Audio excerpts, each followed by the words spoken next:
Соғыстың сәбилері Гүлімай Әбішқызы. Соғыстың сәбилері аштықтан бұратылған, ағарып кекілдері, айырылған мұратынан, қайрылып қанатынан. Көз жастан дала толған кеңестің баласыды, еместің баласыды.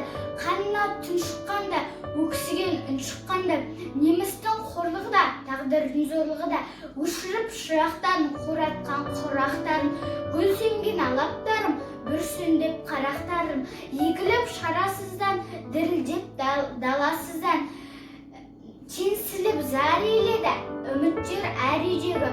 Соғыстың сәбилері, сіздерді еске аламыз, күрсініп сәттеріміз, сіздерді еске аламыз, мәңгілік әріптеріміз. Үнсіздік минуттары, үнсіздік минуттары.